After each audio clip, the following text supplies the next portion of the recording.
Mark chapter 8. During those days, another large crowd gathered. Since they had nothing to eat, Jesus called his disciples to him and said, I have compassion for these people. They've already been with me 3 days and have nothing to eat. If I send them home hungry, they will collapse on the way because some of them have come a long distance. His disciples answered, But where in this remote place can anyone get enough bread to feed them? How many loaves do you have? Jesus asked. 7, they replied. He told the crowd to sit down on the ground. When they had taken the 7 loaves and given thanks, he broke them and gave them to his disciples to distribute to the people, and they did so. They had a few small fish as well. He gave thanks for them also and told the disciples to distribute them. The people ate and were satisfied. Afterward, the disciples picked up 7 basketfuls of broken pieces that were left over. About 4,000 were present. After he'd sent them away, he got into the boat with his disciples and went to the region of Dalmanutha. The Pharisees came and began to question Jesus.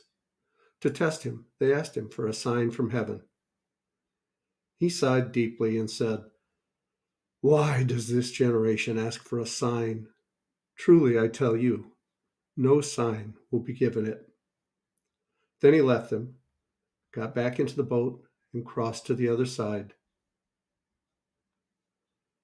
The disciples had forgotten to bring bread, except for 1 loaf they had with them in the boat. Be careful, Jesus warned them. Watch out for the yeast of the Pharisees and that of Herod. They discussed this with one another and said, It is because we have no bread. Aware of their discussion, Jesus asked them, Why are you talking about having no bread? Do you still not see or understand? Are your hearts hardened? Do you have eyes but fail to see, and ears but fail to hear? And don't you remember, when I broke the 5 loaves for the 5,000, how many basketfuls of pieces did you pick up? 12, they replied.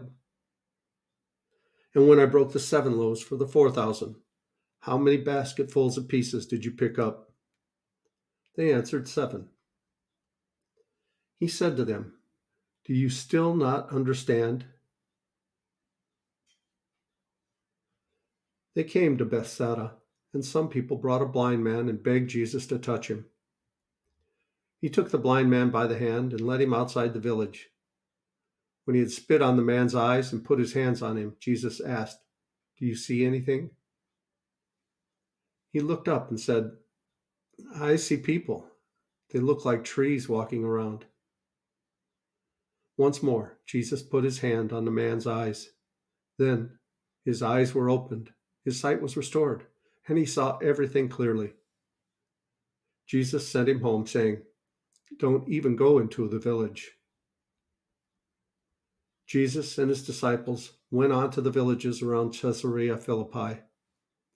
On the way, he asked them, Who do people say I am? They replied, Some say John the Baptist, others say Elijah, and still others, one of the prophets. But what about you? He asked. Who do you say I am? Peter answered, You are the Messiah.